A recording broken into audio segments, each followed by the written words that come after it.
5, 4, 3, 2, 1, 0. All engine running. Liftoff. We have a liftoff.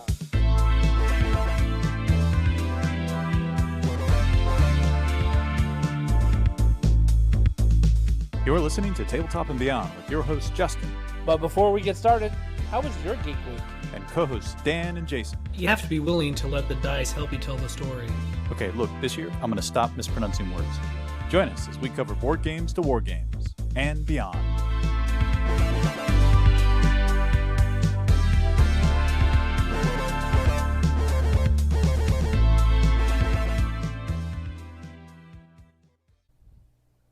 And welcome back to Tabletop and Beyond. I am your host, Justin. We got the full crew, Dan and Jason, with us today. Hello, boys. Hey. Good day, sir. I said good day. That's what you say at the end of the show, Dan. Oh, that's right. Sorry. I was channeling my inner Willy Wonka. I was just reading that book to my kids tonight. Did he say, good day, sir? I said good day. No, but he did say, you're mumbling. You're mumbling. You're mumbling. That's a really good book. Yeah, that's a good one. Yeah, I enjoy it. That's pretty good. Can I say that guy's name? Roald Dahl? Roald Dahl. Roald Dahl. Yeah, we have like the collection of his books we got for Christmas last year.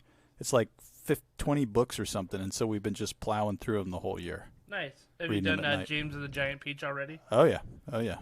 Yeah, there's a lot of ones there that, like I'd never heard of that are like part of his collection, but they're interesting. He's kind of like a Picasso light of words. Yeah, and he likes to throw a curse word in every now and then to those kids' books. Ding, ding, ding. What a naughty man. Awesome. Well, we got a really cool show today. We're going to be talking about some of our favorite things that we like to make to supplement our hobby. So I was just giving a peek at the list, and I think it's going to be a fun show today. Yeah. But before we get there, obviously, it's Geek Week time. Dan, how was your Geek Week, buddy? Sorry, I haven't been on the show for a long, long time. I apologize. I've been working on a lot of stuff. For long-time listeners, you may remember that the IKEA Detolf glass case is kind of a go-to for mini displays, with its only flaw being the 3 glass shelves plus the base of it. Such a waste of space. And once you get it and you put a whole bunch of minis in there and you're like, well, this is dumb. Right. So, yeah. But I reached out to my good buddy Justin, who pointed me to a guy on YouTube who showed me what parts I needed to go buy at Home Depot and what the method was to add some extra shelves. Getting the perfect glass shelves via, foggy cutting boards was a lot harder than I thought, but I was able to go to kind of one of those stores that takes retail stuff that didn't sell and they sell it again. Big Lots. Yeah, Big Lots. I went to Big Lots and found something close enough, but it wasn't long enough to stretch the width of the glass cabinet. So I had to go. It's a weird dimension. It's very strange because it looks square. It's a Swedish but it's not. dimension. Yeah, those Swedes really were trying to mess. Yeah. So also, I found out that cabinet cannot be put together with one person. That's true. Yeah, you're risking having a sea of glass under your feet. Oh, it's very true. So I grabbed my 17-year-old daughter. My wife was out of town. I'm like, get down here. She's like, I don't want to. I'm like, I don't care. I'm down here crafting. Help Daddy build his mini display cabinet. It's funny you mentioned that, Dan. I actually have a quote from one of the Swedish engineers on how he put it together. Huda, huda, huda, huda. Okay. All right. Thanks for the Muppet joke. Exactly. The very sensitive Muppet joke. So let me just cut to the chase on Detolf. Really thick, gooey, clear, plasticky double stick tape can do work wonders. If you have like 2 or 3 different widths, Amazon will sell you a box of double stick tape with 3 different widths, and 2 of those 3 are just perfect. They're so gooey. I mean, the shelves that I put in are literally 100 times more stable than the shelves that came from IKEA. And I had to get some I had to get creative and find ways to fill in the gaps with thin pieces of metal that I found for $1 each at Home Depot. That stretched it. They're about 12 inches long and an inch and a quarter wide and very thin. And that's all I needed. A lot of double stick tape. It's a little utilitarian, but once you put all the minis in there, nobody cares about how all that stuff looks. So it's really exciting to be able to display my minis, and I don't even have everything I've painted on display, and that's kind of exciting. So D12, I'm gonna, after Justin's recommendation and tutelage, I'm gonna give it 2 thumbs up. Put some pics in the Discord chat, and we'll throw it up on social media too. Okay. Yeah, you got to put your whole what is it? Something of Murdoch, or what's the name of that game? Smog. Oh yeah, the rise of the rise of Moloch. Rise of Moloch. I did a photo session. I did about 150 photos. Give it to me. Look nasty. I took a lot of photos. You're saying that with your Daughters of Cain. Yeah, exactly. Right. Well, yeah, you gotta trust You're me. a tigress, baby. You got Daughters of Cain. You get tired of painting minis wearing bikinis. Let me just tell you that gets lame. The first time you do it, there's novelty, and after that, you're like, this feels That's dumb. some good stuff. This feels real dumb. You're like, oh, that's kind of weird, and then you're like, this is lame. So anyway, Wife comes down. You're spending a lot of time on that one part, babe. Yeah, you're just trying to teeny tiny get little it right. bums you're painting. So Have to accentuate it. I'm not gonna. I chose highlights, extreme poorly. highlights. Just go orcs, gentlemen. Just buy orcs. Everything will turn out. Orcs are guys in shiny armor. Orcs keep Listen, marriages well, together. Iron Jaws, because here's the thing: you get bone splitters, you got the thong problem there too. Okay. All right. And There then you you're doing orc butts. Okay. Let's get back on topic. We're losing. We're losing our rating. We're losing our rating here. Circling it back around, 2 minis.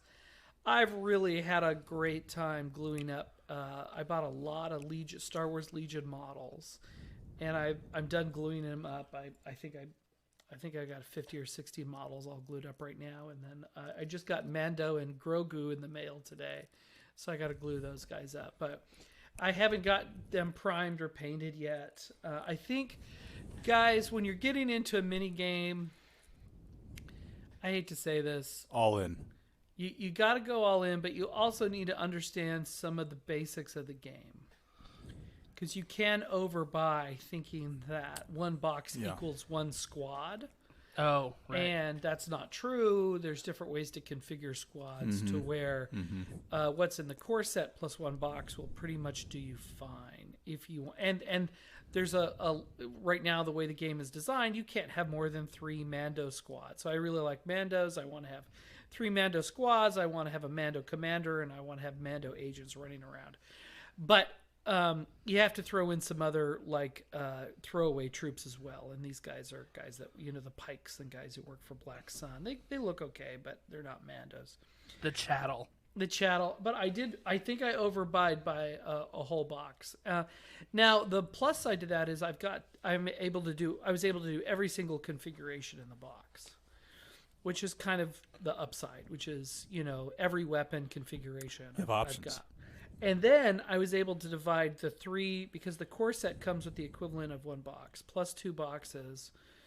I was able to move them into different clans. So I'm going to have 3 Mando clans with 3 Mando color schemes, and there won't be a duplicative pose in any of those 3 clans. So that's Awesome. That's cool. So I can put down a clan Rook, and they're there and kicking butt. So That's going to be great. yeah, It's going to go in the display case.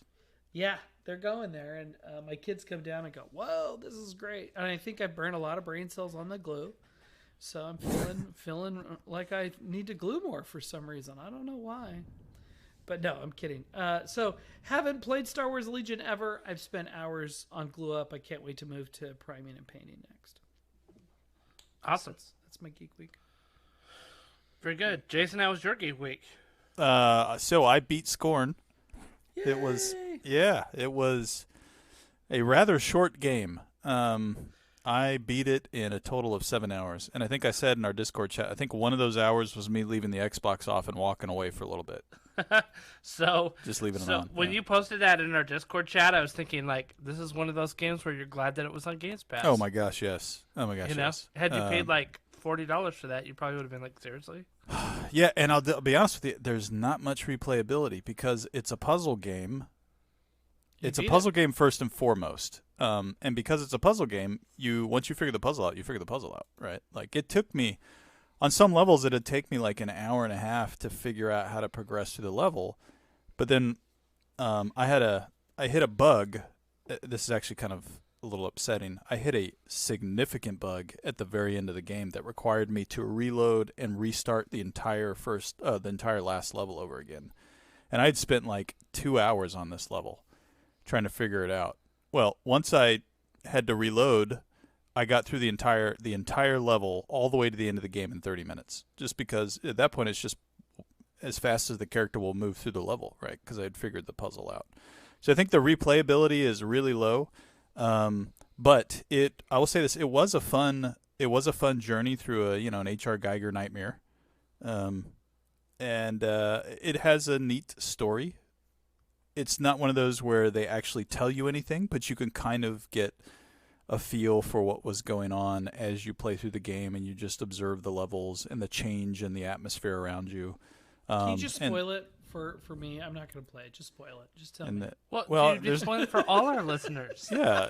All our listeners, we just want you to spell it. Okay. All right. Stop listening for the next 10 seconds. Go, Jacob. There's nothing really to What's spoil. What's the whole point? Are you were you captured by aliens, or were you no. in a tube? What's the whole point? So there's 5 acts in the game, and the first act of the game, you're playing this character that kind of wakes up, and it's one of those. It's a little bit linear. Actually, it's a very linear game. It tries to pretend like it's not linear, but it really is linear. Right. Yeah, and so you're just pushing through the level, trying to figure out, well, this is a weird world. It's it's organic mechanical versus silicon technology. It's organic biological technology, and everything seems decayed. Like I'm eons into a civilization that has fallen, and then. Yeah, and then you play through the first puzzle and such, and you unlock like this big gate so that you can progress through, and then some accident, big catastrophe happens and your character dies, and that's Act 1. And then Act 2 starts. You are a new character, a new person that like hatches out of like an eggshell thing. Right. And you progress through all the way to the end of the game, but halfway through you encounter your old self. And your old self kind of attaches itself to you and gives you like your weapons and stuff. So it's a little bit of a symbiotic story. But then when you get to the end, you find out this civilization was basically, and this is spoiler. Stop. This civilization had gotten to the point to where they had taken procreation to a level where they were trying to move to the next level in their evolution. And so they had kind of moved away from standard procreation into kind of mechanizing it.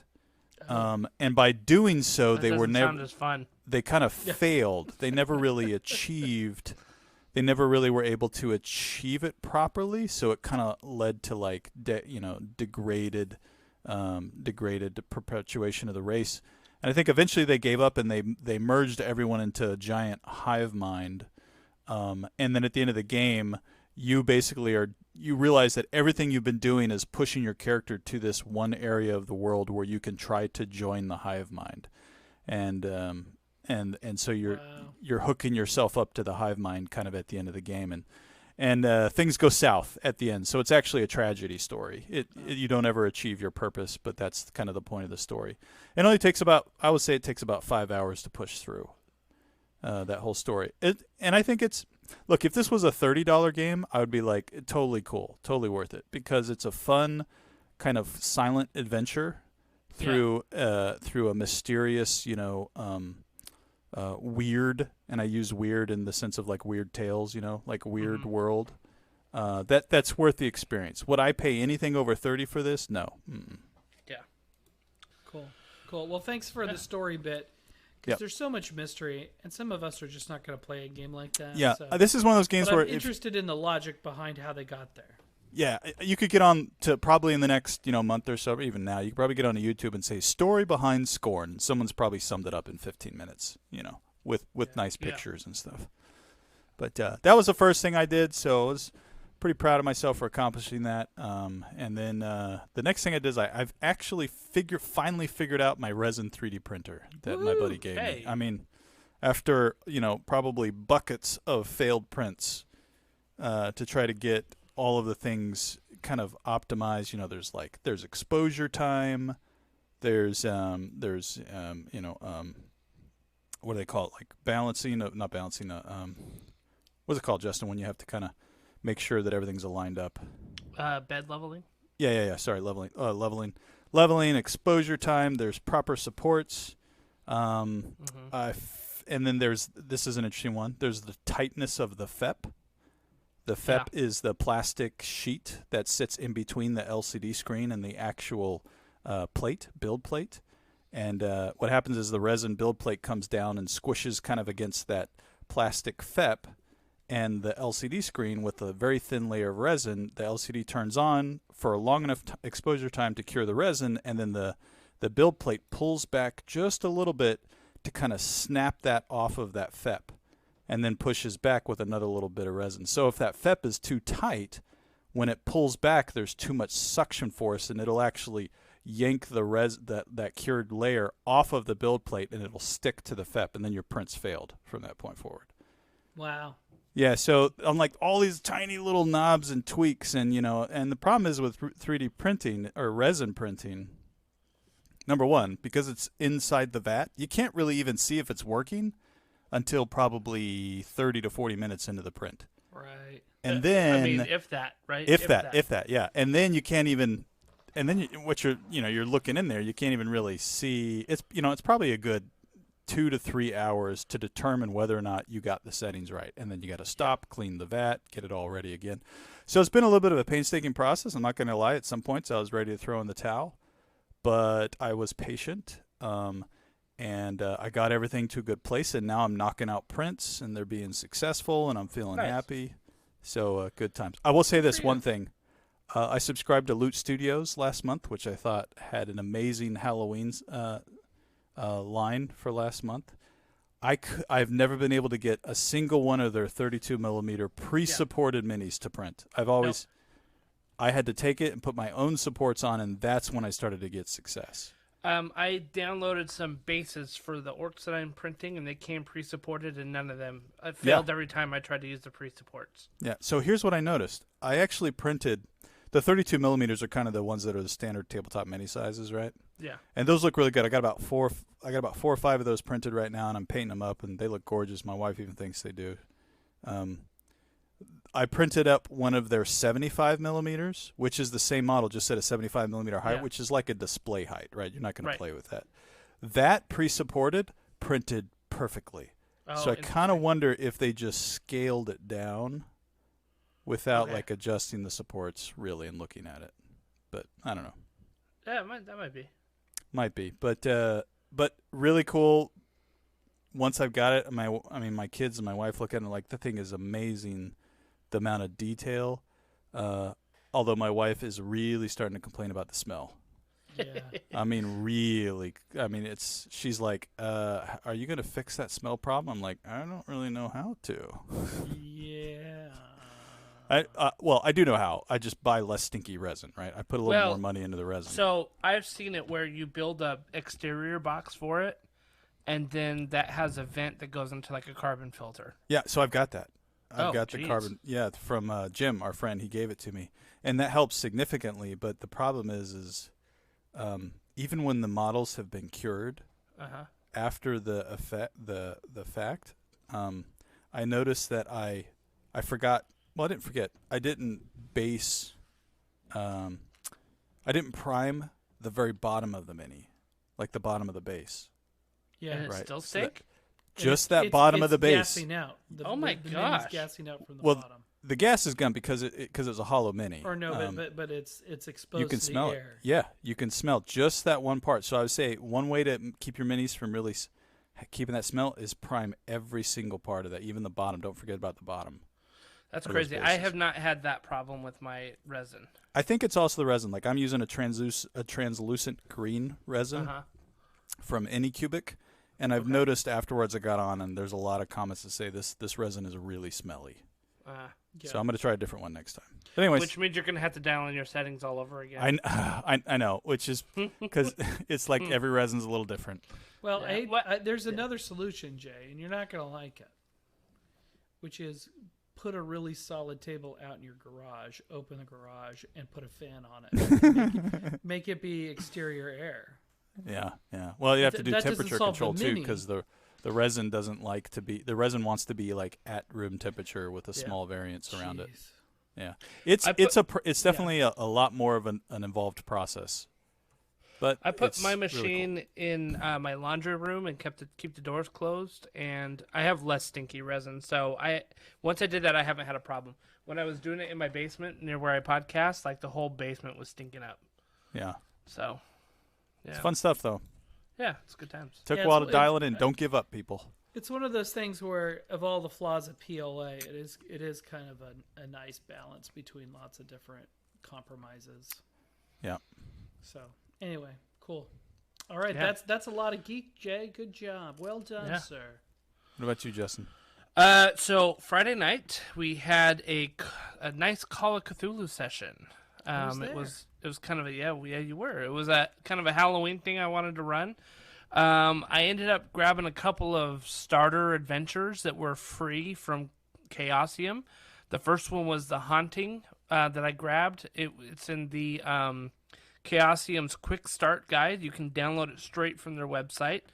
And that was about a haunted house. And the second one was from an adventure that they were offering free for 24 hours before Halloween. And so I grabbed that one. And again, these sessions that they offered were like 1 hour sessions. Like they were just quick start, like have a good time. So we played 2 of them because we had plenty of time. And I was telling our friend Sean the next day when I saw him, I said the first adventure that we played, it pretty much the entire role playing session took place in a cellar. Like that's all it did. Like that's all there was. Like Dan, I know you came into that session a little late, but you literally arrived to my house when they were going down in the cellar. There was nothing really that happened before that, other than asking a couple of questions like, "How do we get to this cabin that has a cellar? Who's this person?" You know what I mean? Like the whole role playing session, literally the whole role playing session happened down in the cellar, and it was hilariously fun. I mean, we had some epic moments that happened down there. Yeah, it was great. It was great. It just goes to show you don't need to have enough graph paper to cover a continent in order to have a good RPG session. Sometimes a very small, confined space, magic can happen. Oh, it was fantastic. Terror can happen in small locations. Let me just say Dan decided with his character, he's like, some weird stuff's happening. I'm getting out of here. And just then the monster decided to grab him. And so Dan decided to try to throw his kerosene lantern at this monster. Like a Molotov cocktail, because that's the only thing I had on my character sheet. But then he ended up rolling like a 98, which is like a total fumble. Yeah. Like a critical fail. So he ended up hitting the ladder and starting the ladder, the only way out of the cellar, on fire. Part of that was a jerk GM who, no, I'm kidding. No way, you fumbled it. You threw the ledge. I know, it was great. Ladder. Oh, it was really so good. funny. There's this moment of, oh no, we're all gonna die down here. Yeah, and there was another point where they had to get a ring on the guy's finger, and Dan walked over and just handed him the ring, but the other dude's hand was like being like grabbed on by a tentacle, so he had to his next turn, the guy had to try to put the ring on with one hand. And he failed. So I had to go up there all creepy, weird, say, put your finger out. I'm going to put this ring on your finger. I guess we're a thing now. Oh, yeah. It's so great. So great. And so that was a really fun one. And then the one that I had totally planned to do for this session was called The Haunting, and that's in the Quick Start Guide. And that was a lot of fun. It's a haunted house. And again, the whole session really takes place in this. Well, that's not true, because there was a good chunk of research that you guys did beforehand. Like, you went to the library and the courthouse. Hall of Records, and all that stuff. So, so there's like a lot of good fun research that happened. And you guys were starting to piece stuff together. And then went to this haunted house. And our one guy who is brand new, who I invited, he goes to my church, invited him to come over. He had never played a role-playing game before, and he got 2 Call of Cthulhu sessions in, and he did great. I think he has a great personality for role-playing games. He was like right in it. He was playing like a pro. Yeah. At the end, his character ended up dying at the very end. Last minute, and he kind of was like, "Seriously though?" And I'm like, "I'm sorry." Way to bring him back for more. Kill him on his first adventure. Yeah. So no, it was pretty good. We had a really good time. So love playing Call of Cthulhu. Our friend Sean, he brought up the next day. He's like, I played Call of Cthulhu 3 different scenarios now on 2 different nights, and it seems like the pattern for this game though is heavy research, and then something crazy happens. And he's like, I would like to play. He's like, I don't know if a campaign it would be different or how it would structure it differently, but I'd like to have things mixed up a little bit more. And I thought about that, and I said, that's probably a really good point. And so I had an idea of like a scenario that I could come up with that would maybe not just be like, okay, here's your task to go research, and now there's your task to go like explore exactly what happened and probably go crazy. So not so delineated in terms of some of this stuff. And there's a lot less investment in characters in one-shots. And there's even less investment when it kind of feels, I don't know, all very temporary. But that's okay. It was Halloween, pre-Halloween. Yeah, that was the point, right? Pre-Halloween session. Nobody was like, okay, we're going to make a campaign, and we need a guy to do this, and we need a guy. Right. There was enough of that. It was sit down. Here's the pre-gens. Take one. Let's go. And that's fun too. And we had a great time. Dan was Art Vandelay, the architect. I was the architect. They had the architect and the psychiatrist. I'm like, I'm doing the architect. Right? I'm going to be the science guy. So yeah, it was good. So my other Geek Week is that I have been on a binge fest with some TV shows lately. So just to kind of go through some of the things I finished over the last 2 weeks. House of the Dragon, Mr. Robot, Severance, Mr. All Robot, very and light, Severance. light humorous stuff. Yeah, exactly. And I'm halfway through Station 11 right now. So let me give you some highlights real quick. House of the Dragon, solid last 2 episodes. Was a very good prequel to Game of Thrones. Mr. Robot, I thought was a fantastic series. It had some parts in it. And I'm going to spoil a little bit because, it's been out for a while. The main character, Elliot's got some psychological issues that you address in the first season, and those only continue to get crazier as the episode goes on, or as the series goes on. And so as the plot kept getting like crazier and crazier, so did his like psychological episodes that he had. And I was really worried how they were going to end the series, and I thought that they stuck the landing super well. Oh, good. Like they did a really the ending. Like it was probably one of the top 5 show endings for me. Oh, like good. they did a really good job ending it. So kudos to them. Kudos to the writing. It got pretty wild sometimes where I was like, oh my gosh, they are jumping the shark right now. And then they knew how to bring it back in to where you're like, oh, I understand now. You know what I mean? Like it was done on purpose. They were going to push it a little too far, and then it reeled itself back in the right. Yep. And in the right way, too. That wasn't like, it was just a dream. You know what I mean? Like, it wasn't something stupid like that. But very good. That was very good.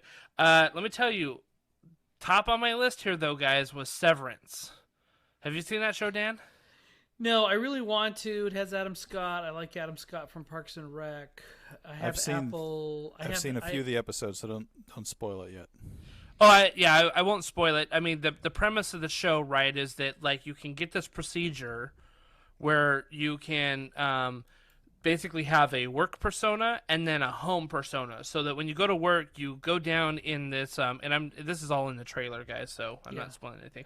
You go down into work, and when you go down this elevator, your work persona takes over, and you just don't know anything that happens. You're the innie personality, and the person who lives on the outside of work is the outie. And there's some interesting implications of that idea, that concept right there, because, like, if you think about it, your work personality never sleeps. They're just stuck at work all the time. Oh. Because, like, if you leave, right, so your work personality would leave, go in the elevator, they blink when you turn into your outie personality, and when your outie comes back, they blink again, and they're back at work. Like, they never actually leave. Yeah. Pretty crazy, right? And so, like, they kind of explore some of the moral and ethical stuff of that, and like what that's like. And I just thought that the writing in that show, the acting was phenomenal, the cinematography is amazing. Like, there's just so much going on in that show that I think is absolutely right. And kudos to Apple for putting out something like that. I didn't think they had it in them, to be honest with you. Yeah, a real psychological sci-fi. It's less sci-fi, more psychological. Yeah, really good. Thriller. And then I'm watching Station 11 right now. Have you guys familiar with that? Mm-mm. Very little, yeah. So it's on HBO Max or whatever. It basically is what would happen if COVID was 99% deadly. So it's like this virus hits. It's a flu, and like pretty much everybody dies except for a small group of people, and it's kind of talking through their story and their origin story. And I'm not gonna lie, I'm kind of like got this weird anxiety of like, is this too soon to watch this? Like, after the whole COVID pandemic, and we're fortunate that with like COVID, like, it wasn't that deadly. It could have been a lot worse, especially with how contagious we found it to be, And, like, this show, you watch it, and you're just like, oh my gosh, like, this is what could have been, almost, is, like, what this show sort of is. So, if you had struggled with the pandemic and anxiety, don't watch this show. So, if you're interested in another pandemic-type show that predates COVID, there is The Last Ship. It's about the Navy. It's what if one ship goes out and then there's a pandemic and then they come back, and and it went for 5 seasons. It has great stuff. It has Eric Dane and Adam Baldwin, who you guys would remember from Firefly. Mm-hmm. Marissa Netling was the lieutenant, and she and I have a mutual friend who went to college. So every time I'd watch it, and I'd get my buddy to send her texts and go, "That episode was so awesome." So anyway, that's a great show. It also kind of feels like old school Star Trek a little bit. It's like a captain focused show. Okay. But it's Navy captain, not space captain. Yeah. So that one has a little bit more heroism and adventure to it. There's a lot of guns and missiles going off. So if it's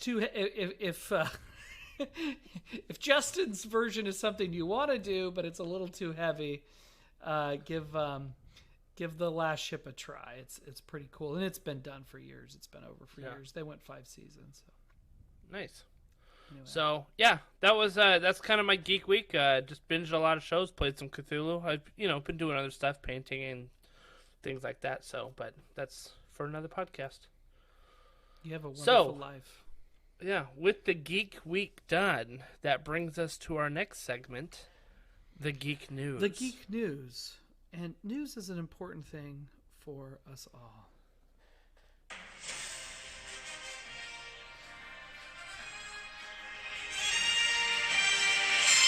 Welcome to Tabletop and Beyond News. I'm your host, Dan. That almost had a like Lord of the Rings kind of like feel to it. They were stealing a lot from what's his name? James Horner. James Horner. Yeah, you beat me to it. Free League is getting into minis. Jay, did you want to talk about Free League minis? Sure. Yeah. So Free League. Free Go League ahead. is getting into mini. Zone Wars, Mutant, Zero War, Multiplayer Skirmish Mayhem. There's a Kickstarter right now. So this is interesting, right? So have we seen Free League play in the mini realm yet? This is their first foray. This is it, and this is a skirmish game, right? So go to their Kickstarter. You can download the print and play kit, which has the rules. I was looking at the rules earlier today. It looks like your standard skirmish game. There's 2 to 4 players. Each player brings 3 models, and it's one of those like Legion kind of has this, where you kind of know but don't really know which character is going to go next. Every player has a token that represents a unique model that they've brought to the table, and you put all the tokens from both players into a cup or a bag, and you also put some kind of zone markers into that cup. And then when you start a new round, you just reach into the bag and pull out a token, and depending on whose was drawn, that player activates, or if you draw a zone marker, it does some special effect dealing with the scenario. So, and it's scenario driven. It's skirmish. It's played on a 2x2 mat for 2 players, or I think either a 3x4 or maybe a 4x4. I don't think it scales linearly for 3 to 4 players, but it has a very familiar mechanic, like the what's the name of their system? The Zero. Mutant Zero. Well, Mutant Zero is the theme that this is based off of, the Mutant Zero. But the what's the name of their basic mechanic that they build their games off? Yeah, Year Zero. So you're rolling dice, and depending on the weapons that you use, it adds bonus dice. You're fishing for 6s. You can push your rolls at the expense of breaking your weapons. So it's kind of got that same feeling as like the Alien stress mechanic a little bit. And then you can get. They use the same terminology in that system, right? When you lose all your health, you get broken. And so it looks like a fun little game inside of the Mutant Year Zero environment and setting. Setting's what I meant to say. Setting. I'm curious to see how it plays. Like they said, you can print and play it now. They say just use whatever minis you want as a stand-in until the actual game comes out. It looks like it would play fast. It looks like it could be interesting if there's scenarios. Like it could be very story-based with their scenarios. I'm not sure yet that there's anything super differentiating about it from all the other skirmish games that are out there, beyond maybe just the Mutant Year Zero setting that it's inside of. But it looks cool and fun, and it's a great company. I think some of their mechanics may be the differentiator, like the idea of being able to push a roll. Like you don't really have that in a lot of skirmish games. Yeah. I would say that's unique. Whether it's a differentiator is wait to be proven. Yeah, that's fair. Yeah. So just a quick 411 for our listeners. Mutant Year Zero. There's different. It's obviously a post-apocalyptic thing. You've got humans with mutants. You got a human with the dragonfly wings, but you also have animals that have been experimented on. So you have like anthropomorphic, ducks and boars and a moose. And then there's other factions that are android robot based and guys with mind powers. There's psionic mutants as well. So it reminds me a lot of. If you ever played Beyond Good and Evil? No. That setting? Okay, that was probably an original Xbox game that has that same kind of a setting feel. But anyways. Yeah, it looks pretty cool, and it's the great thing about this game is they'll give it to you for free to play without their minis, and that's pretty sweet. It just for those keeping an eye on it at home, these look like 32 millimeter minis, so they're going to be 4 millimeters on average taller than what you would see in a Warhammer type 28 millimeter mini, if I'm not mistaken. You guys correct me if I'm wrong.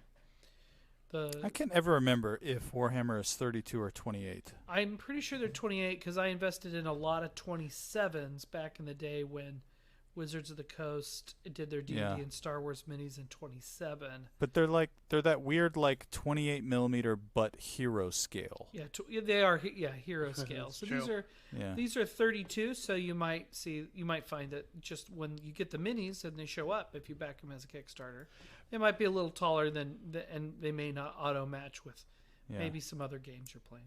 My favorite is the Howard the Duck guy. Yeah. Mm-hmm. Yep. His name is Dux, D-U-X, Dux. Yeah. Yeah. All he needs is a cigar and a martini, and he is Howard the Duck. But he also has a crossbow, which is maybe sometimes more fun than a martini. So it looks cool. Thanks for bringing that one up. That one's awesome. Yeah. Cool. Changing gears a little bit, there are several tie-in products for the upcoming Dungeons & Dragons movie. There's a comic coming from IDW called Dungeons & Dragons Honor Among Thieves, The Feast of the Moon. It tells the events leading up to the film. Written by Jeremy Lambert and Ellen Bonner, with art from Eduardo Ferragato and Guillermo Sana. The graphic novel features Edgin Forge, Holga, and Simon stranded in a town besieged by the Bandit King, along with a second story about the paladin Zank's journey into the Underdark to protect a dangerous artifact. The 96-page graphic novel will be available in stores for $14.99 and can be pre-ordered on Amazon's Comixology for $9.99 for February 2023 release. Okie dokie. So if you want some D&D content that goes directly into the upcoming film, there is also a prequel novel coming, as well as a young adult novel for to cover the backstory of the druid, who is featured in the trailer, who transforms into the Albor. I was going to say, maybe now we can figure out why she can go into Owlbear and nobody else can. Well, because her DM said she could. That's what it's going to say in the book. Isn't that good enough? This is maybe interesting for our Elden Ring fans. Steamforged Games released its first designer diary for Elden Ring, the board game, which is coming to Kickstarter on November 22nd, which is right around the corner. The diary discusses how to properly scope and bring a game of Elden Ring's massive size to the tabletop. So there's going to be an Elden Ring minis game coming out that's coming to Kickstarter around Thanksgiving. Did you see the latest kind of post craze on Elden Ring about how the players feel like they have proven that the game does input reading? No. So input reading meaning like if you're trying to have strategic combat with an AI, the AI can have an unfair advantage by reading what you're doing with your buttons and your stick to be able to respond to you. Wow. Right. Yeah. And so players are always wary of that kind of thing because I feel like it kind of takes the skill out, because at the end of the day, it's players are creating a skill set against the artificial intelligence that was written into the enemies. And one of the biggest enemies, or one of the most craziest enemies in the game, are these like big bear. I don't remember what they're called, big bear monster things. And this player showed he was stealthing up to this big bear monster, and he went right when he pushed the button to trigger a special move, and the bear's completely unaware of him, just sitting there in the field. Right when he pushed it, the bear, like in one more frame, was launched into this massive attack that normally only triggers when it's charged up against you. Yeah. Gotcha. It's called cheating, AI cheating. It's like you're But not it's really not- writing AI. It's not intelligence. It's artificial reacting. Yeah. Well, Mortal Kombat 1, 2, 3, 4, blah blah blah blah blah are notorious for button reading. In fact, That's you how can you get get in more and look. quarters, duh. Yeah, exactly, and there are like crazy analyst videos showing, frame counting and showing how it absolutely is reading your input and responding to it in the harder difficulties. Yeah, a game near and dear to my heart, Civilization Revolutions, a Oh game my you gosh. bought me many years ago, and I just put it on Deity. I know it cheats on Deity. I know the rolls cheat, and I just work around it. Such a cheating. I just know it's cheating. I know when, they can take a teeny ship of the line and sink a battleship in one roll. I'm like, okay. When one trebuchet can take out an army of tanks.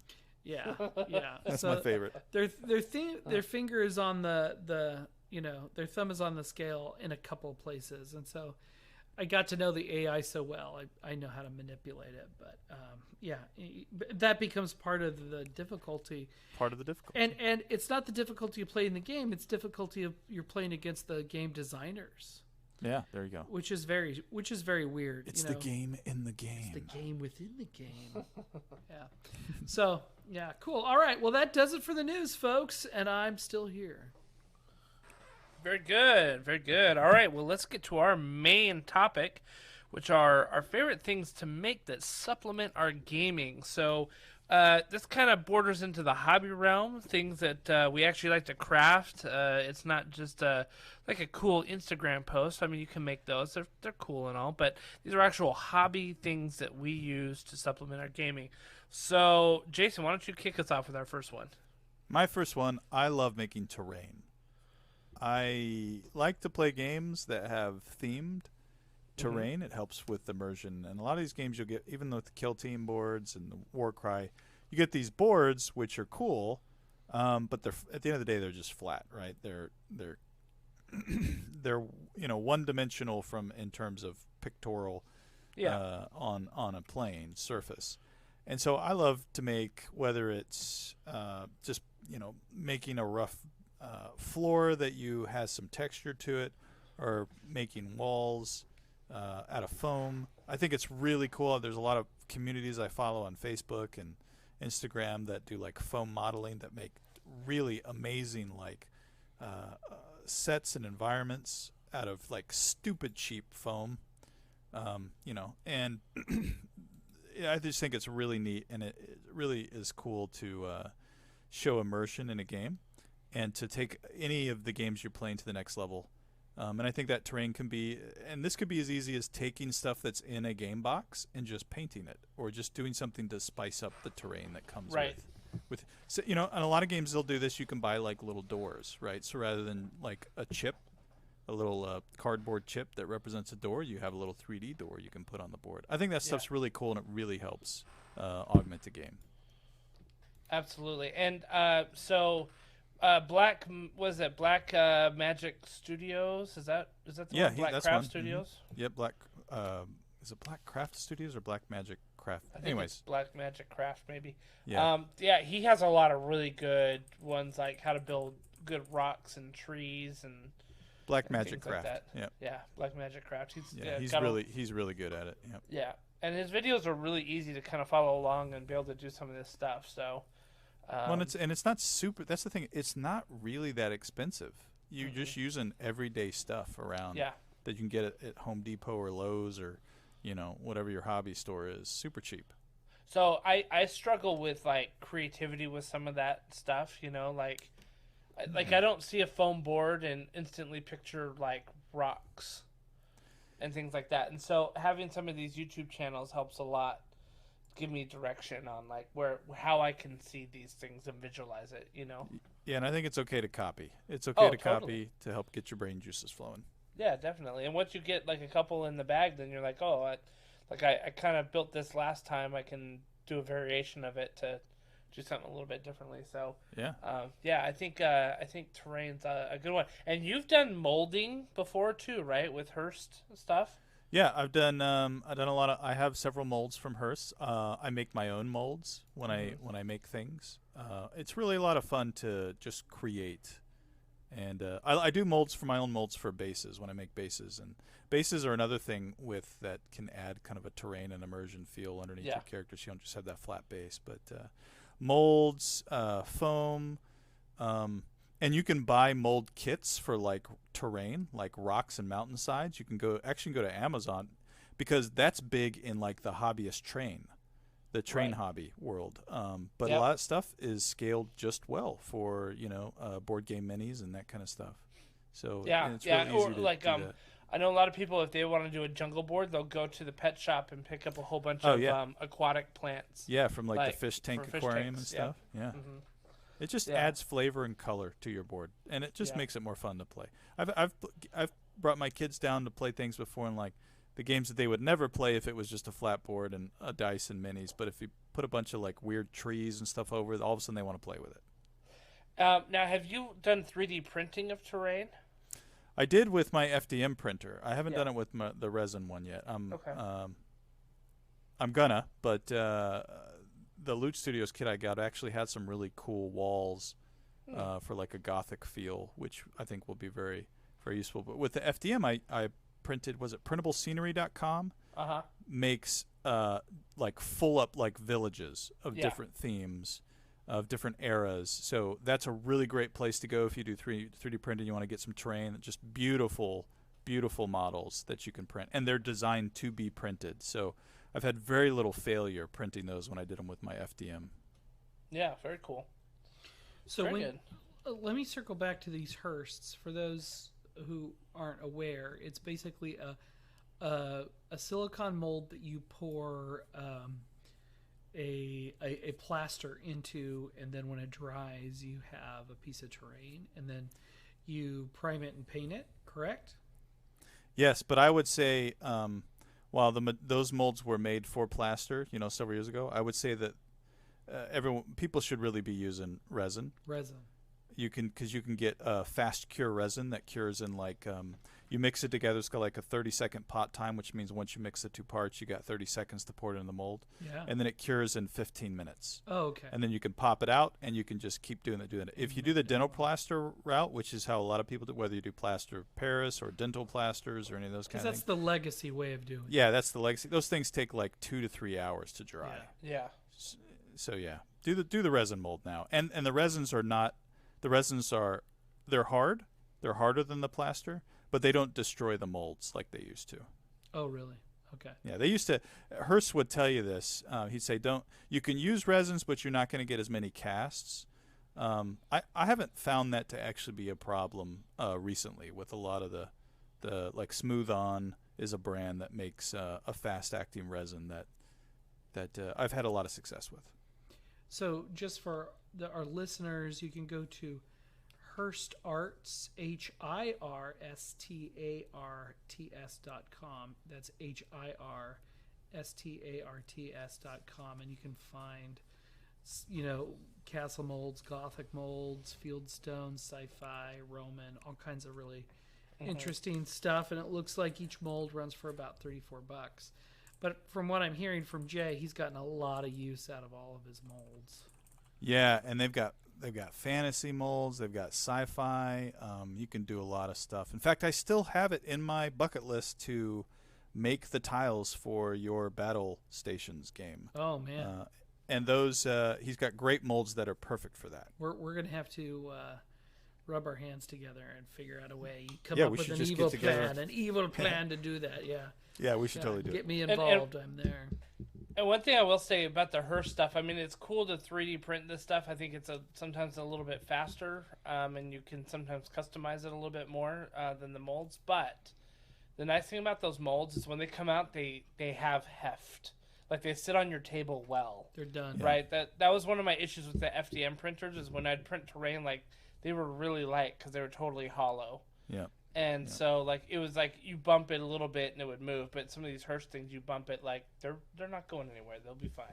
Yeah. So that's pretty good. That's great. Dan, what do you like making? Well, I really have to talk about the game table. I know longtime listeners are tired of hearing me talk about the game table I built. Two things about that. Number one, it's fun to build something that's customized for your exact needs and what you want and what games you play. And your space, and so I maximized my space. I maximized how far I could push it and still get 8 people around a table comfortably, and it has all the features I want. And I keep adding features to it, and that's kind of the other thing, is that I periodically will come up with a new modification just to make it that much better. Something that's less complex than building it the first the first time. The second thing I would say, if you're into table building, I made the mistake of trying to do my like piece de resistance, because I really thought that's all I could get through with the funding committee with the spouse. She was really only going to tolerate one massive project, and then it had to go away or be done and not go back to it. But if you want to get into table building, I would say don't do it my way. Start small and build a table that you're going to have fun with and that you can sell. And then you can use the proceeds to go build your next one, and then go build your next one, and go build your next one. I think that could be, if you really get into it, if you're getting into furniture, that's a great way. Because I taught myself a lot of skills building this thing. I really am a better carpenter after fighting this thing for months than I was when I started. However, I haven't had to build one of these for a long time. So if you're into table building, I know Jay built a coffee table gaming table first before he wanted to make a full-size game table. That makes total sense. And it's okay to be inspired by the Wormwood guys and the other guys that are out there, and it's okay to be inspired by them, make something that you like that's close to their thing, and have it not be as nice, because at the end of the day, it's freaking yours. And I see my game table, and I see all of its weird flaws. I mean, I can just stand there and point one flaw out after another, after another, after another one. But who cares? It's mine. It's unique in the universe. There's nobody else has one like it. So yeah, that's the thing. It's yours and unique. There's a unique experience every time we sit down at it. Yeah. We always do something different. And so if you have a hankering to get the sawdust in your lungs a little bit. Sorry, we're breathing protection. But if you really want to mess around in the garage and you have some basic tools, if you have a table saw, a Craig jig, you're pretty much, you're good to go. And a miter saw with some lumber and a sander, you could make a game table, in a couple of weekends that you could use for years if you wanted to. So don't let the perfect be the enemy of good enough. Like, I had to modify mine because the design was wrong. And it has weird things about it because the design was wrong. I had to come up with a new way to do legs. And it doesn't look like... It has weird Harley Davidson bolts coming out of it instead of, zinc bolts. But I had to come up with a fix, and I learned a lot. So it was educational, and it was rewarding, and it was fun, and we still have fun using it. So, and we play on it all the time. All the time. So, yeah, I'm gonna. And if any of our listeners want free advice, it's a good. It's grown on me. Your table has grown on. Every time we go over there, I think this it was is fun. terrible at first. Well, no, it wasn't. It wasn't. Joking, it was always good. I'm just saying it. Yeah, Yeah. every time we go there, it's like I relish this fun gaming experience at this table that is unique to our gaming group. Our so it's group, cool. and it's purpose built. It's not trying to be a dinner Right. table at Right. night. And they're out there and they're great. So there's a couple companies that make those and they're wonderful. But yeah. Anyway, gaming table. Go down that path. You'll find it. It's a pretty rewarding path to go down. That's all I'm going to say about that. Nice. If you want to make do you want to spend $3,000 on a Wormwood table, or do you want to spend $600 on power tools and make your own? I'd spend the $600 on power tools, make your own. Right. Yeah. Cool. Right on. So for me, one of my favorite things to make, even though I'm not that good at it, is display boards for minis and gaming tournaments. So one of the big things that you see at the Warhammer tournaments out there are these display tables that are thematic to your army. So, like Jason, I think when we went to LVO, you had like this kind of barren wasteland with a pool of blood, like in yours, that just kind of was thematic to your ghouls that you had. I had like a hill with like a mausoleum on the top and gravestones, and like kind of the ghosts were coming out of it, So some of the most amazing art things that you can see out there are these display tables that people build for their army, because the army is cool when you see it on the table, but usually it's playing on a table that's not necessarily matches the theme of the person that painted it, which makes sense because it's the tournament's terrain, it's the tournament's battle mat, it's the tournament stuff. It's not the person that built and painted their army. So you really get to see the cohesiveness and the display power of that army when they put it on a display board. So one of the coolest ones that I saw was a friend of the show, Caleb Walter. He had his Zinch army, which is like kind of a chaos changeling. They had like all sorts of people turning into birds and weird kind of beasts like that. And he did it a Christmas thing though. So like one of the main characters was carrying a Santa bag, and instead of weapons, the guys were like slinging hot chocolate and throwing marshmallows and things like that. And instead of like swords, they're holding candy canes, and so it was like Christmas theme. Well, he put like lights on this display of his, and you would go over and put 3D glasses on, and it was like snowflakes erupting on his display. All over. It was like crazy amazing to see that. And so some of these display boards are just absolutely phenomenal, and I'm always jealous on like how well people will kind of envision this theme. One guy, he was doing the Caradron Overlords, and so these are like floating kind of ships in the sky that these dwarves are riding, and so his display base was cotton clouds, and like a 50,000 view to the ground was the bottom of the display board. Oh, so it looked kidding. like they're flying above the earth. Like it was so cool looking. So I love them. I love display boards.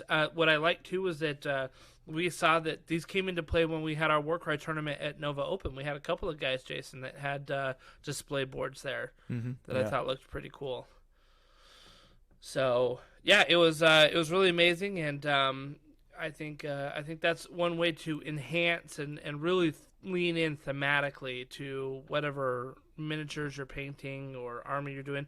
And like you could even do a little display board for your house. Like there's nothing to say that you can't like have 5 cool little miniatures and you build a little one out of foam that just kind of helps tie them together thematically. That would look really cool. So yeah, it'd be pretty good.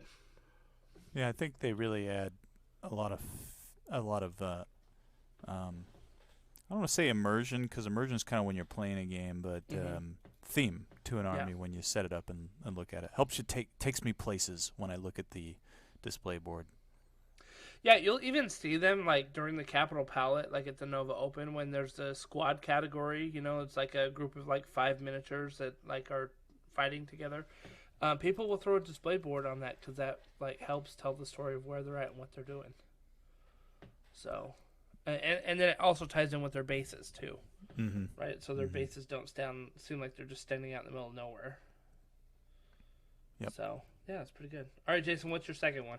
My second one, we kind of hit it on with the Hertz Art molds, but I like making dice towers, and I like dice trays. I haven't really made a lot of dice trays, but I have made a couple dice towers. I think they're really fun. They can be a little unwieldy to kind of when you're going to a friend's house to play a role-playing game, but and I haven't really brought mine a lot lately, but I had a lot of fun making kind of that really old castle-looking one that you could drop dice in, and you could hear it all rattle around and then flow out of the entrance to the castle. I think they're really fun, and my wife, who doesn't like to play those kinds of games, loves to throw dice into the thing. So anytime there's a dice game, I'll set it up on the table, and we'll just throw the dice into it. Nice. It's a lot of fun. You're playing Yahtzee? Pull it out. That's right. Triple sixes. Yeah, that's awesome. And I made that with Hertz Art mold. You can get I got the rubble, and he actually has plans, so that's a great project. If you want to kind of toy with that, you can go onto his website. You can buy that one. I think it's one mold. You can buy one mold, and he gives you plans for how to make a dice tower with that mold, and you build the bricks up yourself. So you're literally building the castle one brick at a time. So it is a hobby experience. I actually got to the point to where I had made this tower a few times for friends. So I actually built the walls of the tower, and then I made a mold of the wall so that I can. That's right. with resin, I can knock out a dice tower in about 2 hours. Nice. Wow. Cool. Yeah, it's pretty neat. Now you can go sell them at Ren Fair. Well, yeah, I mean he does have copyrights on his molds. So there are I'd like legal... to see him take you to court. Right. That's okay though. Just kidding. Yeah. Good guy. He's a good guy. Good guy. You don't want to screw over good guys. No. Cool. Very good. All right, Dan, what's your second one? I have flipped 180 when it comes to minis. I think the first batch of minis that I actually wanted to paint was battle stations. We mentioned that earlier in the show, and I tried painting them about 4 years ago, and just I had, first of all, I needed glasses and wasn't wearing them. Number one, that was a huge problem. So know your own prescription of how you can get a clear view on things. And then jumping into minis and saying, I really like these Middle Earth things. I'm gonna just paint them, and I don't care if I paint them bad. I want Middle Earth. It would be more fun. Journeys in Middle Earth would be more fun with painted minis. But it's kind of unleashed a monster in me. I'm really enjoying painting minis and priming them. And now I like gluing them up. When I first attacked the sprues for the Daughters of Cain, I was like, this sucks. I hate this. I hate this. I hate this. And something clicked, and now I'm cool with it. And I think I was frustrated because I didn't know the end from the beginning, and I was using the wrong glue, and I needed like a Sherpa to kind of take me through, like, oh, hey, this is it's a simple process, but there's some important steps. You need to hit those steps.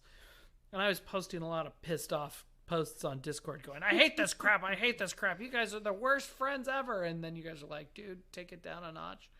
And now I enjoy it thoroughly. So, it's so bad, in fact, that when I got done painting minis, I decided to buy minis for a game I have never even played. I don't even know if I like the game, and I'm into $150 worth of minis on them. So I know that's not necessarily the crafting theme of the episode, but if you're playing board games, just try painting. You'll probably have more fun than you think. It'll probably be more fulfilling than you think. And frankly, this crafting stuff, a lot of this stuff we do solo, and we don't need other people around. So there's, gaming is social, and that's great. That's why we do it. But we can't be doing it every night of the week. But you can be kind of crafting on a pretty regular basis. So I'm gonna give 2 thumbs up to even making minis off the sprue, which 2 years ago I would have laughed, and if you would have said, Dan, you're going to be really into buying stuff and gluing them up and getting into it, I would have laughed and laughed if you told me that 2 years ago. So there it is. Minis. Cool. Get them. It's really satisfying to make something with a little life in it from little sprues of plastic. Yeah. And then you put a layer of paint on it, and it just, boom, puts life into it. It's really cool. It's one of those where, like, I show my wife, and I'm like, hey, look at this. And first of all, like, don't ask me how much this little plastic cost, but, look at this. And she goes, wow, that, like, looks really cool. And I'm like, yeah, that's the whole point. It's like just those little moments of showing someone, and they go, wow, that looks really cool. You're like, yep, that's fun. I'll go do another one. Yeah. I like how you said life. It kind of creates, they become animated in your mind, and they're in a different way. And I can tell when my 10-year-old son starts gravitating to cool painted minis. I really enjoyed painting the minis for Hero Smash, whatever that thing was. I can't remember the name of it. I gotta turn around. Hero Brawl. Brawl. Yep. Fantasy Brawl. Super Fantasy Brawl. The minis are sculpted so amazing, and it's okay to play with a gray mini, and they're like, yeah, these are kind of cool. You paint them, and suddenly they have no actuating parts, but my son will take all my minis from Lord of the Rings and all these other sets, and he'll play with them like action figures on the living room floor. Nice. For hours. I'm like, oh, I'm glad you're having fun with them. You just got to help me put them away. So I think that's time well spent. And now he comes down to the basement, looks in my Detolf, and opens it up and gets things out. And so it's kind of inspiring him to get into it just a little bit. And I bought him a board game. I bought him the Dragon Prince board game, and I painted. It came with about 8 minis, and I painted them as perfectly to the show as I could. And he went through one by one and said, this one is right on, Dad. You got this one right. This one you got kind of a B on. I'm like, okay, all right, 10-year-old, you got it, buddy. Like, you try putting gold piping at a 27 millimeter scale. Gold piping. Just keep complaining about this free thing. Exactly. But it felt really good when he picked up one of the main characters and said, "She's perfect. You got her perfect. There's nothing That's wrong awesome. with this mini." You know, I got it past the 10-year-old judgy eye. So, anyway, Minis, bringing families together. So, mini it up, folks. Find the board game on your shelf that has some minis and spray paint them down with some primer, and then just start slapping contrast paints on them. But before you know it, you'll catch the bug. Yep. What about you, Justin? What's your last one? Yeah, my last one are dungeon tiles. This was a 3D print thing. So with my FDM printer, I know you recommended printable scenery. I went to Dragon Lock.